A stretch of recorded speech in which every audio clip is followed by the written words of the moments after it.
सा, एपी या जीपी?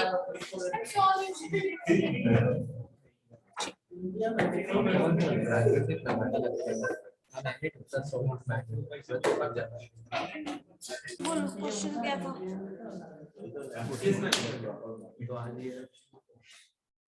ये क्या था? आफ्टरनून में चलिए देखिए जरा क्या था क्वेश्चन, आप क्या पूछ रही हो दोबारा से बोलो। जीपी जो भी है दैट इज क्या 1√3 जरा कंटिन्यूएशन में 10th टर्म, एक 10th टर्म इसका चाहिए मैंने बात कर लिया सजाने की। और क्या सम ऑफ सीरीज टिल्डेड। यहाँ पे रेशियो सीआर क्या आ रहा है, कॉमन रेशियो जरा बताओ तो √3/1 दैट इज इक्वल टू 3/√3, तो अल्टीमेटली क्या आएगा √3, ये कॉमन रेशियो है। ठीक है, आगे क्या करना है, फर्स्ट टर्म a = 1 गिवन है, तो 10th टर्म निकालना है। तो 10th टर्म निकालने के लिए फॉर्मूला क्या है, an = a * r to the power क्या होगा n-1, so n is what 10 so 10 - 1, this is equal to a का वैल्यू 1 है, r का वैल्यू √3 है और √3 का पावर क्या है 9। ठीक है, अब इसको सिंपलीफाई करोगे तो 1 √3 का पावर जो होता है वो क्या आ जाता है यहाँ पे 10th टर्म। ठीक है, अब क्या करेंगे बताइए, स्क्वायर करेंगे √3 का स्क्वायर करेंगे √3 का स्क्वायर करेंगे। ठीक है, आगे क्या करेंगे, √3 का स्क्वायर करके ब्रेक करोगे, यही बोल रही हूँ। r-1 r n-1। ठीक है, चलो यहाँ पे क्या हो जाएगा, √3 का स्क्वायर कर लो या फिर ऐसे ब्रेक करो या फिर 3 का पावर 2 करके कर लो। तो यहाँ पे अगर स्क्वायर के फॉर्म में ब्रेक करोगे तो √3 इस टर्म को पावर को ब्रेक कर रहे हैं 9 पार्ट्स में, तो √3 का स्क्वायर ऐसे लिख लो, हाँ वैसे भी कर सकते हैं 1/2 भी कर लेंगे, यहाँ से सिंपलीफिकेशन आसान हो जाएगा ऐसे। पावर 10 इंटू हो जाएगा। ठीक है, एक मिनट रुको ना, √3 ये भी हुआ स्क्वायर, पावर 2 4 पावर 6, अगेन क्या होगा पावर 8, एक √3 बच गया है ना, तो सिंपली 2 लिखा, यहाँ √3 लिख सकते हैं, क्या देखो जरा 2 2 4 6 8 और 8 पावर 9। सिंपलीफाई करोगे तो जब इसका वैल्यू होगा ये 1 है मल्टीपल 3, तो उसका स्क्वायर 3 हो गया, इसका स्क्वायर 3 हो गया, फिर अगेन 3 और फिर 81√3 सिंपलीफाई करो 3 3 9 9 into 9 81, so this is 81√3। ये वैल्यू आया है किसका an, मतलब a 10 बोला जाए, दिस इज नॉट n करो 10 कर लो। ठीक है, वैल्यू आ गया, खत्म। अब जीपी में सम ऑफ सीरीज का जरूरत क्या है, क्या लिखते हैं sn को s और सम ऑफ n 10 टर्म का वैल्यू s लिख रहे हैं, वो वैल्यू क्या होता है बताओ, a into an into r to the power n-1/r-1, यही होता है। an is ये टर्म क्या होगा, an होता है या डायरेक्टली ये होता है फर्स्ट टर्म। अब यहाँ पे क्या आ जाएगा 1 into r का वैल्यू क्या है √3 और √3 का पावर क्या है 10 -1 डिवाइडेड बाय, ये तो हटा भी सकते हो, ऐसे लिखना चाहो तो लिखो यहाँ पे 1 और ये हो जाएगा √3 - 1, तो सिंपलीफाई करोगे तो √3 का पावर 10, √9 का पावर √3 का पावर 9 था तो क्या आया 81√3, तो जब उसको और √3 से मल्टीप्लाई करोगे तो क्या हो जाएगा 3 और वो 3 into 81 क्या आ जाएगा बताओ 243 so 243 - 1 -1/√3 तो ये हो जाएगा 242 डिवाइडेड √3 -1। यहाँ पे सिंपलीफिकेशन के बाद लिख दो answer.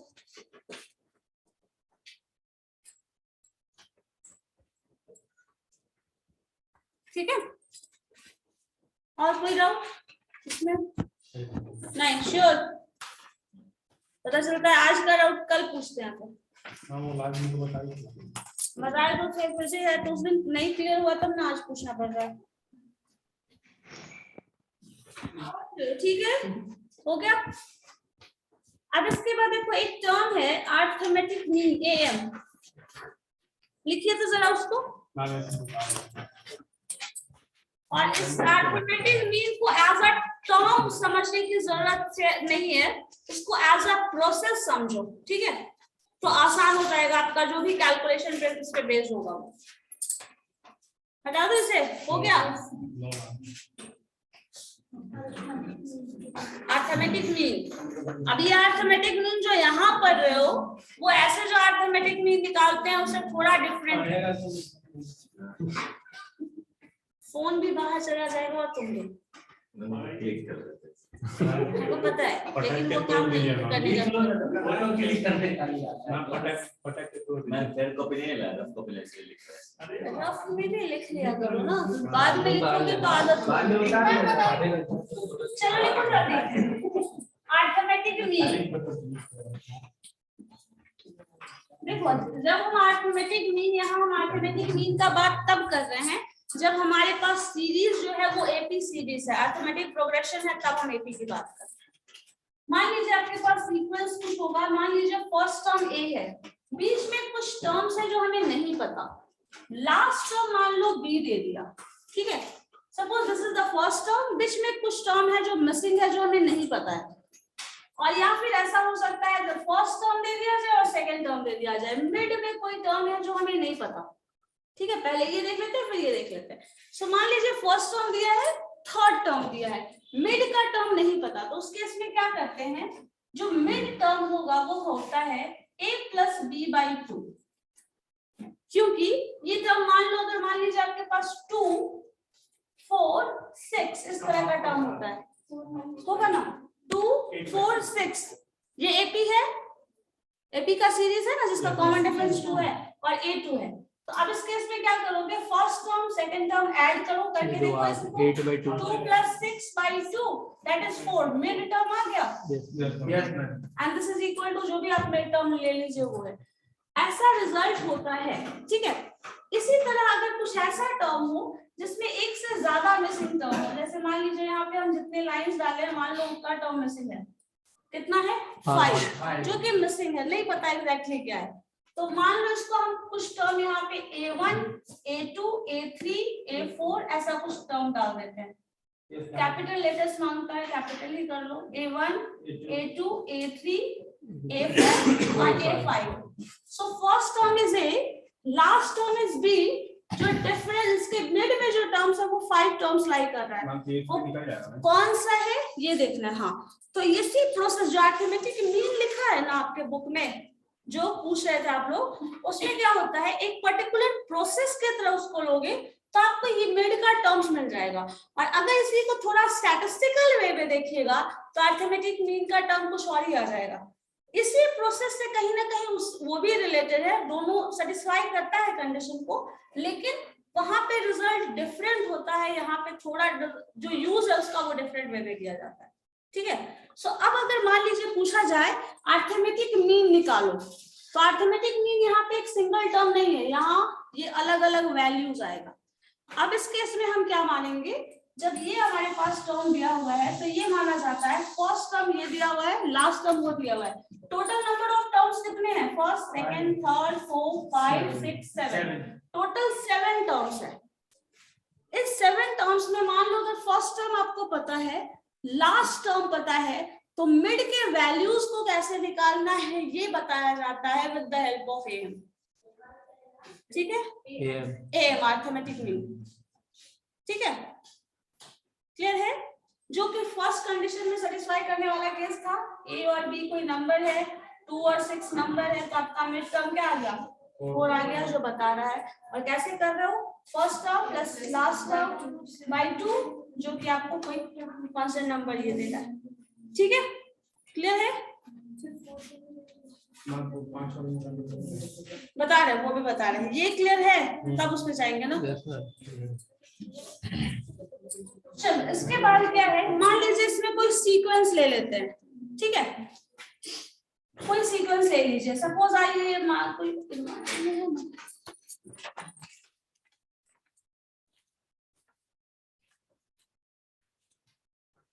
Find out 5 arithmetic mean between 4 and 34.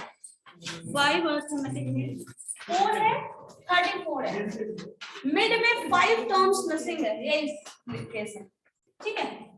So first term जो है वो ये है, बीच का मिसिंग टर्म्स ये है, ठीक है। अब इस केस में क्या कर रहे हैं,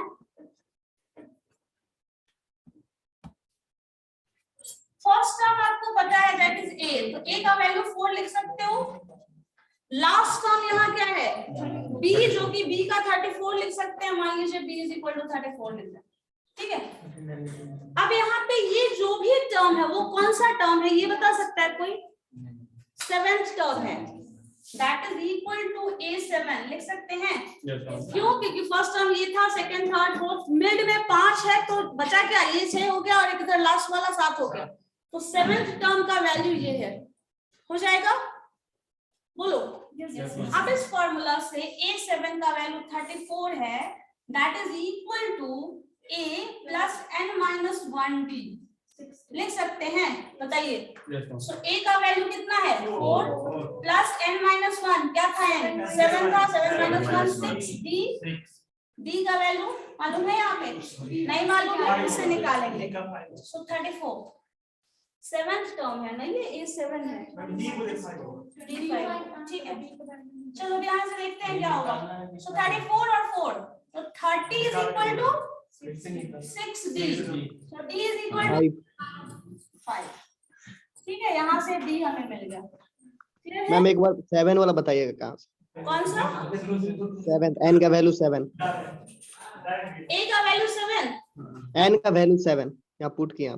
ठीक है, वही बता रहे हैं। यहाँ पे फर्स्ट शांत, फर्स्ट टर्म a है, लास्ट टर्म ये है, फर्स्ट टर्म ये दिया है, लास्ट टर्म ये दिया है, और बोला गया है क्वेश्चन में am अरिथमेटिक मीन जो है ऑफ 5 टर्म्स, मतलब इन बिटवीन 5 टर्म्स जो है इसमें निकालना है, अरिथमेटिक मीन ऑफ 5 टर्म्स।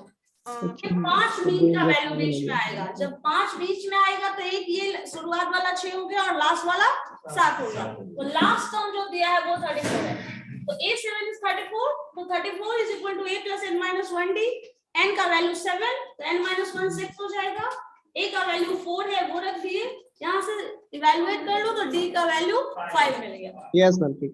अब ये जो d का वैल्यू आता है, इस d के वैल्यू से फर्स्ट टर्म a1 निकलेगा, that is a plus d, a क्या है 4, 4 प्लस 5 दैट इज 9, फिर a2 जो आएगा that is a plus 2d, तो क्या हो जाएगा 4, तो 4 ही है, 10 हो जाएगा यहाँ पे, तो 14।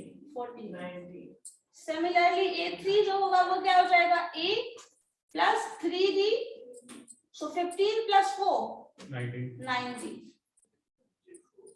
a4 क्या हो जाएगा a plus 4d, so 20 plus 4 24, a5 last है वो भी लिख लो, वो है a प्लस 5d, सो क्या बचा 4 and 25, सो 29।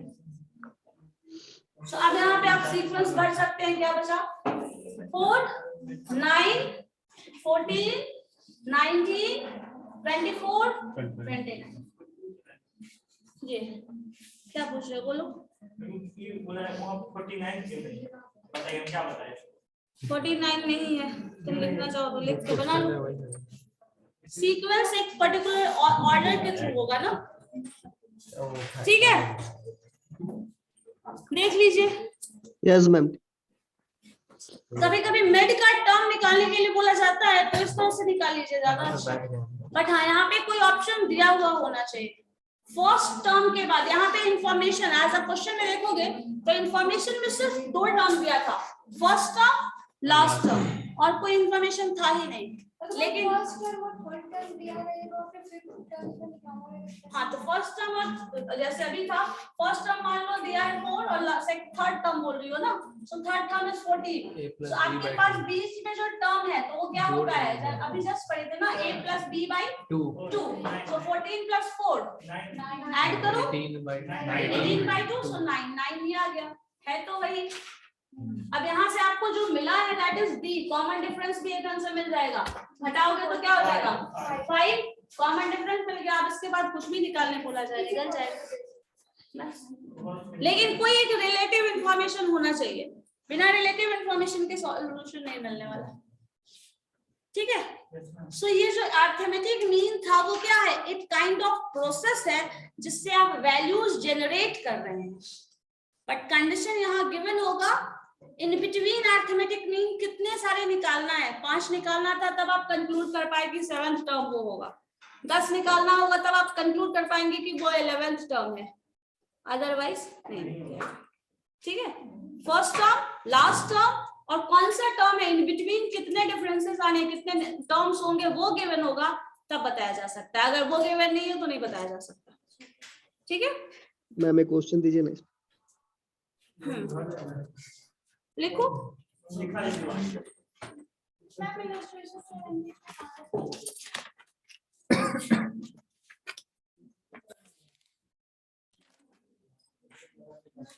लिखो तो जरा।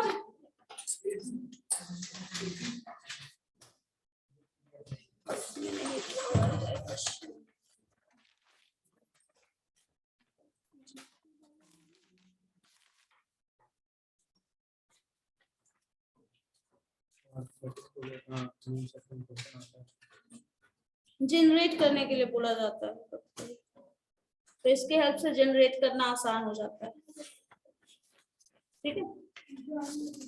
लिखो तो first term is 4 and the last term is 200.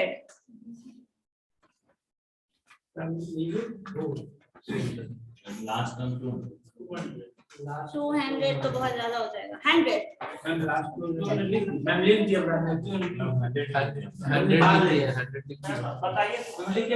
generate in between terms,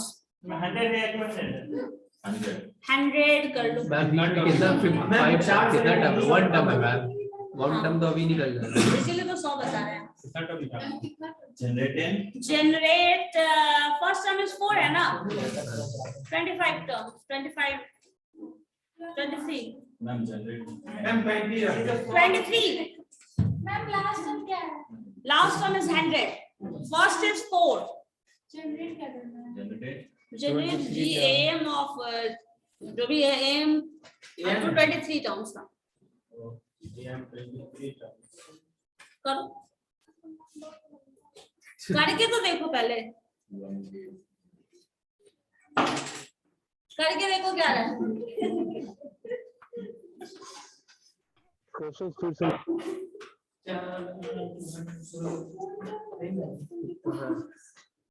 बीच का तो 52 आ गया, 52 तो आ गया,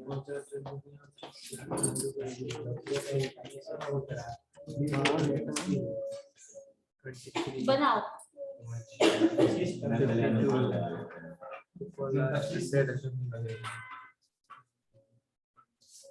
152 बचा दो,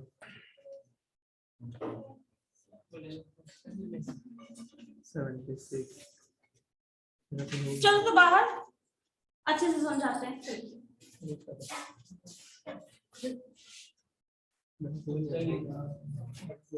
तो बनाओ। 52 और 76 लास्ट टर्म दिया है, मिड का 23 टर्म्स बताना है, नहीं 23 3 का क्या है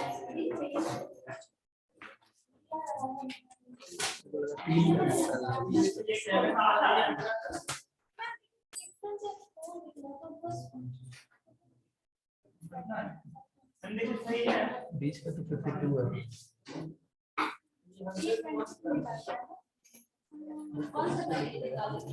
बीच का निकल गया 52, उसके बाद आगे पीछे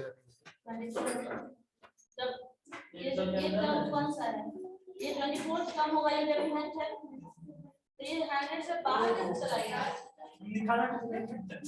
23। सवाल ये है कि शुरुआत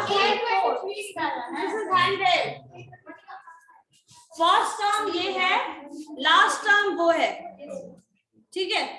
इन बिटवीन 23 टर्म निकालना है,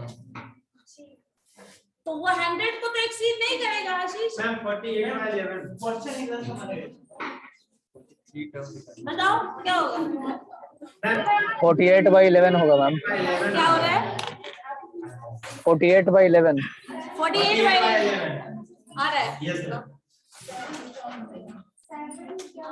क्या 48/11 भी आ रहा है ना? यस भाई साहब B निकालना है, 33rd टर्म निकालना है। मैम 6/23 है दोनों कॉपी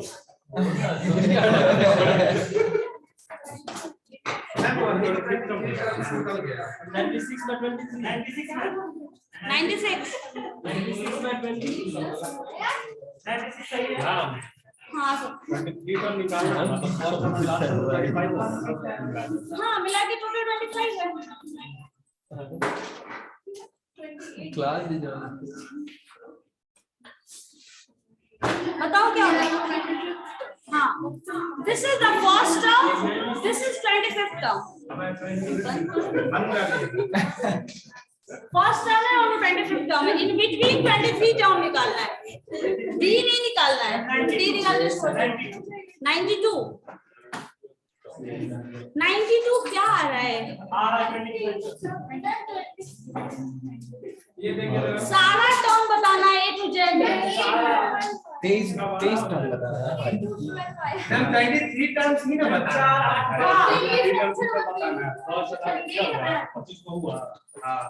बीच का 23 कहाँ गया? ये A+n-1 हां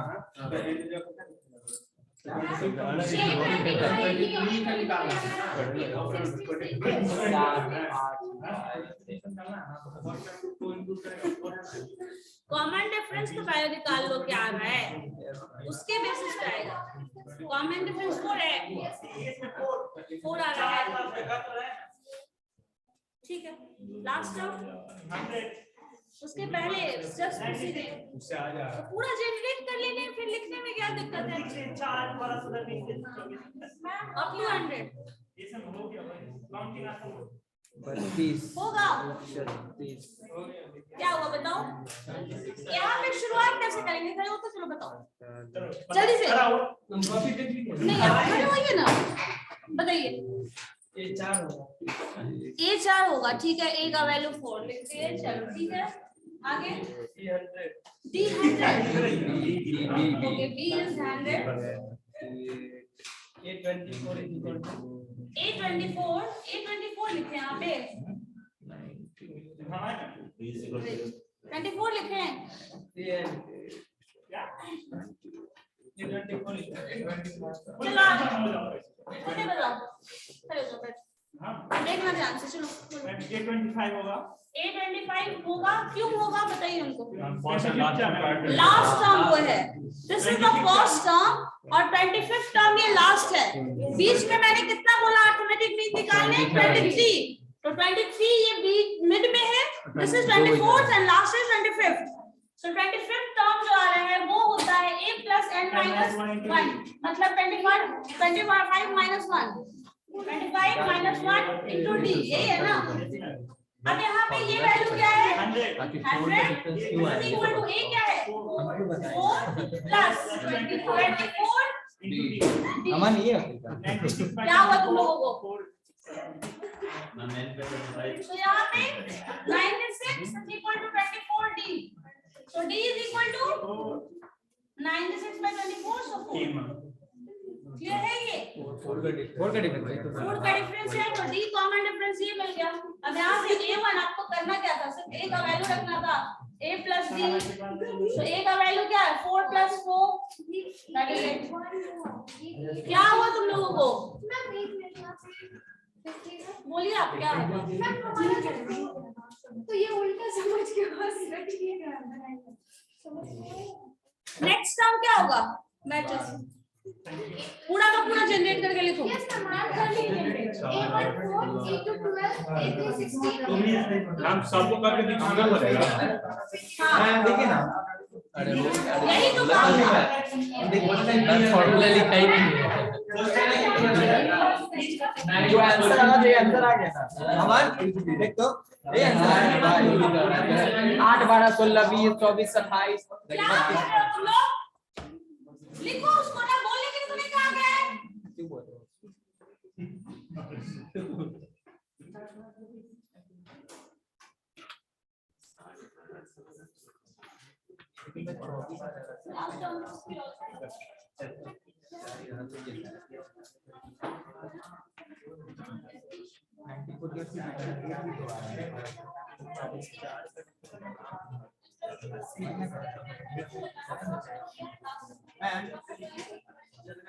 मैम एक बात बताओ, लास्ट में 94 आ रहा है, फिर 4 टर्म ले रहे हैं, फिर 98 भी आ रहा है, 24वां हो जा रहा है। ये कैसे होता है, आपको समझ में नहीं आ रहा है? लास्ट टर्म 94 कौन बोल रहा है? हाँ, 94 आएगा ही नहीं। ठीक तुम मेरा गलती 94 है, लिख रहे हो, मेरा गलती 94 आएगा ही नहीं। ठीक 96 आएगा। अरे मुझसे 70 होता है 96 में से अगर ओ, 4 है हाँ, तो 92 हाँ, आएगा। मेरा गलती है, मेरा गलती है। मैं सॉल्व करता हूँ।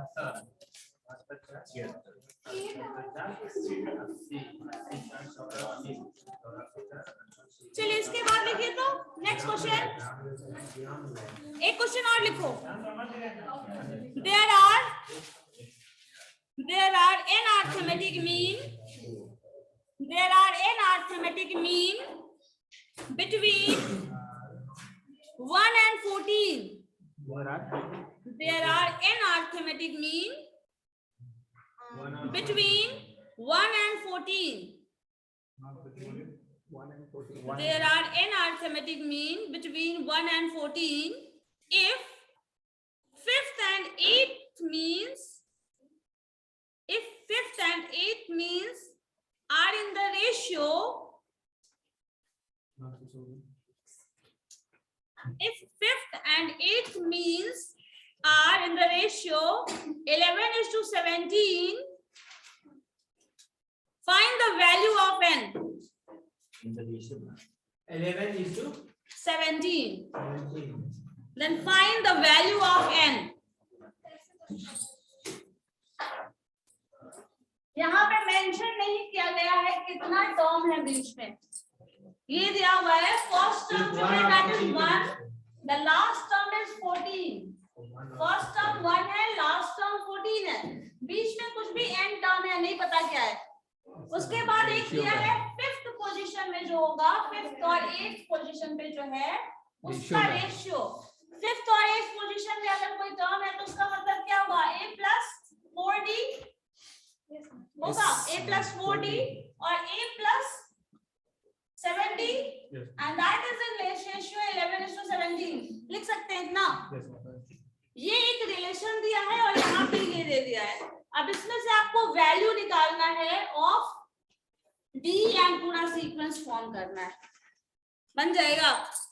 इसमें तो खैर क्वेश्चन में n ही निकालने के लिए बोला गया है, बताओ क्या होगा। 2 टर्म ओके।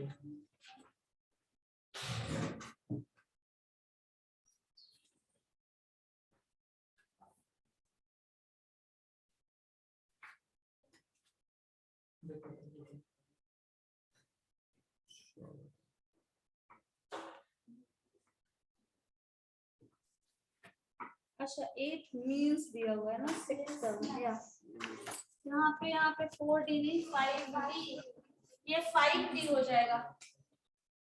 बता रहे हैं क्यों होगा, ये 8d हो जाएगा क्योंकि ना ये 5th मीन बोल रहा है, 5th am और ये 8th am है। जब 8th am ये है तो इसका पहला टर्म तो ये था, तो ये इसमें ऐड हो जाएगा तो 9 हो जाएगा, ये 5th मीन है तो ये 6 हो जाएगा, मतलब टोटल 5 आ जाएगा। ये रेशियो 5th मीन है, 8th मीन बोल रहा है ना कि इस टर्म बोल रहा है, इसके बीच में 8वां नंबर क्या होगा, इस मिड में एक टर्म है, तो एक टर्म से पहले भी तो है ये फर्स्ट वाला, तो ये एक्स्ट्रा हुआ तो इसको इंक्लूड करके ये 9th टर्म हो जाएगा और इसको इंक्लूड करके ये जो 5th है वो 6th टर्म हो जाएगा। तो ये रेशियो इतना दिया हुआ है। अब यहाँ से n का वैल्यू निकालना है और अगर सीक्वेंस का देखें तो क्या टर्म an जो होता है वो क्या होता है, an is equal to a plus n minus 1 into d और यहाँ पे n minus 1 तो यहाँ होगा नहीं, कुछ और टर्म आ जाएगा क्योंकि बीच में n टर्म है। n टर्म कितना है, n टर्म हमेशा मिड में है, तो मिड मिड में इन टर्म है तो एक टर्म एक्स्ट्रा इधर है और एक टर्म एक्स्ट्रा इधर है, तो टोटल नंबर ऑफ टर्म्स क्या हो गया, n+2 हो जाएगा। सो n+2 - 1d हो जाएगा यहाँ पे, समझ रहे हो? मैम एक बार फिर से बोलिए। देखो टोटल टर्म समझना है कितना है। First term is this one, last term is this one, in between n term है, मतलब दो लोग बैठे हैं उसके बीच में n टर्म है। जैसे अभी वाला क्वेश्चन था 5 अगर मिड टर्म होता था तो टोटल नंबर ऑफ टर्म्स कितना लेते थे 7, क्योंकि फर्स्ट टर्म एक होता था एक लास्ट टर्म होता था। इसी तरह मिड में बोल रहा है n टर्म है, मिड में अगर n टर्म है तो एक टर्म तो शुरुआत वाला है, लास्ट टर्म भी है एक, तो दो टर्म क्या है एक्स्ट्रा टर्म, n का वैल्यू इन बिटवीन n कितना है, तो n आपके पास टोटल नंबर ऑफ टर्म्स कितने हो गए n+1+1, मतलब n+2 वैल्यूज हो गया। अब इस n+2 का जो वैल्यू है वो ये गिवन है, ठीक है 14। फर्स्ट टर्म ये दिया हुआ है, ये रेशियो ये दिया हुआ है, तो वैल्यू ऑफ इन बिटवीन कितने टर्म है ये बताना है, मिड में कितना टर्म है। फर्स्ट और लास्ट टर्म इसका करेंगे मीडियम तो n दिया ही हुआ है, तो उसी n का वैल्यू निकालना है, एक्चुअल वो 10 है 15 है 20 है जो भी है वो निकालना है। 15 अपने मन से तो नहीं होगा, वो तो मैथमेटिकली कैलकुलेट करके लाना पड़ेगा। बताओ क्या होगा।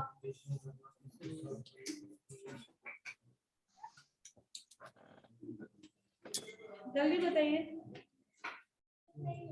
ए क्या है 1, a is 1, हाँ गिवन है। तो यहाँ पे लास्ट टर्म जो अगर देख रहे हैं तो उसको क्या लिखेंगे, an+2 हो जाएगा, an+2 लिख सकते हैं इसको। Last term is an+2 and that is equal to a plus n+2 minus 1, number of terms minus 1 into d, यही होता है ना। और ये वैल्यू गिवन है 14, this is equal to a given है that is 1 plus, इसको करोगे तो क्या होगा +1 - 1 क्या बचेगा n+1 into d बचेगा। फिर आपके पास ये 1 अगर इधर आ जाता है तो क्या हो जाएगा माइनस हो जाएगा, तो 13 इज इक्वल टू n+1d, तो इसको आप लिख सकते हैं nd + d भी लिख सकते हैं, या फिर n+1d, अभी इतना ही रहने दो जो चाहो। एक इक्वेशन हमें यहाँ से मिल गया इसका वैल्यू। अब यहाँ से भी सिंप्लीफिकेशन किया जा सकता है क्या, d का वैल्यू निकालने के लिए 2 आ रहा है, ठीक है।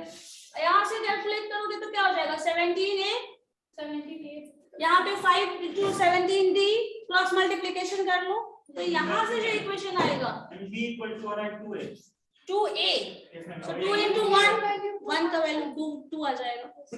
जो भी कैलकुलेट कैसे करना है वो चीज समझ में आ जाना चाहिए ना, और कोई तरीका है डी कैलकुलेट करने का, इस इक्वेशन का हेल्प लेना ही पड़ेगा ना इस रेशियो का। लेकिन वहां पे 15 आएगा तभी होगा, कहाँ 15 आएगा, वहां पे लास्ट टाइम 49 है यार, लास्ट टाइम 13 आ रहा है, इससे पहले तो 15 आते। लास्ट टर्म 13 तुमको कहाँ आ रहा है, लास्ट टर्म तो दिया हुआ है, लास्ट टाइम से एक पहले जो है उसे वो 13 आ रहा है, और d है 2, नहीं होगा वो, नहीं होगा। n का वैल्यू मिड में लेना है, ये इतना हो गया ना। अब इसको सिंपलीफाई करो तब आएगा, इसको सिंपलीफाई करोगे तो क्रॉस मल्टीप्लाई करो, 17 कितना आ रहा है 17a plus 85d 11 plus 88 is equal to 11 plus 11a plus 80, ठीक है ये आ गया। अब इसको सिंपलीफाई करोगे तो 17 और 11 डिफरेंस, a का वैल्यू रख सकते हैं, बट यहाँ पे आप 11 और 7 सिंपलीफाई करोगे तो क्या आ जाएगा, ये 11 इधर ले आओ 6 आ जाएगा, 6d 2d लिखेंगे, 6d 11 × 17 है, a है तो 6a होगा, a का वैल्यू 1 है तो 6 हो जाएगा, एंड दैट इज 85 उधर चला जाएगा तो 3d, तो यहाँ से क्या आ गया 3 = 2 आ गया, सो वो d है ये आपका। अब d का वैल्यू रखो यहाँ पे, d का वैल्यू जब रख दीजिएगा तो n का वैल्यू आ जाएगा, सही है, फिर n का वैल्यू क्या आ रहा है? d का वैल्यू यहाँ पे n रखो का वैल्यू है 5.5 5.5 5.5 तो नहीं आएगा, वो nth टर्म है। 15 होगा मैं वहां लास्ट टर्म बता दे होगा ही नहीं, सब क्योंकि जो भी आप देखो क्वेश्चन में एक चीज हमेशा ध्यान में रखिए, जहां से आप शुरू किए हैं इस इंफॉर्मेशन से ही शुरू किया है ना, तो ये इंफॉर्मेशन वायलेट नहीं हो सकता। ठीक है, शुरुआत कहाँ से की हो बनाना, इसी पॉइंट से शुरू किया हो ना बनाना, ये सॉल्व करना जो यहाँ से शुरू किए थे, ये इक्वेशन इसी से आया है, तो ये नहीं वायलेट होगा। यस मैम 5.5 बता टर्म n का वैल्यू एग्जैक्टली, यस मैम ठीक है। और हम लोगों को निकालना क्या है, n एग्जैक्टली निकालना है ना, ठीक है। चलो एक मिनट, यहाँ पे दोनों कंडीशन सेटिस्फाई करके ला रहे हैं ना, सो d का वैल्यू पुट करिएगा तो क्या हो जाएगा, 17.5 और प्लस 8.5 और d वाला टर्म, टोटल n कितना होगा 17 हो जाएगा, 19 5.5 अगर आ रहा है तो मैं 5.5 नहीं आएगा, इक्वल्स टू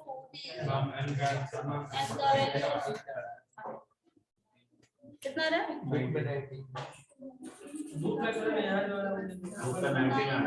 कुछ तो गड़बड़ है तेरा। 19 n का वैल्यू 19 है, 19 1 पार्ट में डिवाइड हो रहा है, मैं 7 6.5 में आया 6.5 5.5 इसके थ्रू आ रहा है, एक मिनट को पहले चेक करने दो, क्रॉस n का वैल्यू 5.5 तो नहीं आना चाहिए बिकॉज टर्म है, तो वो टर्म हमेशा फिक्स कांस्टेंट नंबर होगा। 41 करके बनाया 41 इज इक्वल तो वो टर्म होगा, डिस्टिंक्ट होगा, क्वेश्चन में फिर डिस्टिंक्ट होगा, क्योंकि अगर देखो यहाँ पे अगर n का वैल्यू 5.5 या फिर कोई भी फ्रैक्शनल नंबर आ रहा है, अगर ये आ रहा है ना, तो कहीं ना कहीं कुछ मिसप्रिंट है, कुछ गलत है, बिकॉज दिस नंबर n होगा वो हमेशा होल नंबर होगा, फिक्स काउंटेबल नंबर होगा। ठीक है, ये कोई टर्म नहीं होता, बिकॉज डेसिमल n का वैल्यू देखो, a का वैल्यू डेसिमल फ्रैक्शन हो सकता है, d का वैल्यू भी डेसिमल और फ्रैक्शन में हो सकता है, बट n का वैल्यू कभी भी डेसिमल या फ्रैक्शन में नहीं होगा, क्योंकि nth टर्म है, वो first second third fourth countable होगा, वो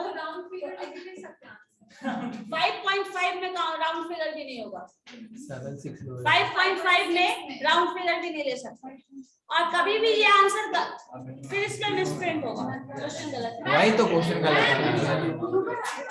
यहाँ 41 कंसीडर कर लिया, ये 41 दे रहा है, इन दैट केस तब बनाओगे तब बन जाएगा, हमें 40 आ जाएगा, डी का वही होगा। 8+2 तुम अभी पता नहीं कहाँ हो, यस मैम 41 होगा, ये इन बिटवीन है n टर्म, दिस इज कितना टर्म हुआ, ये n ऑलरेडी यहाँ बीच में है, तो ये कितना हुआ फर्स्ट टर्म, इसके इंक्लूड करो, इसमें इसको इंक्लूड करो, बीच में n टर्म है, तुम दोनों के बीच में एक इंसान बैठा हुआ है, तो एक वो है, तो इंक्लूड करके कितना होगा, दैट प्लस 2, ये 41 होगा, तब सिंपलीफाई करके देख लो, 41 माइनस 40, तो ये 40, आप सिंपलीफाई कर लो, आ जाएगा, पता नहीं आगे बुक में ये प्रिंटिंग मिस्टेक होगा,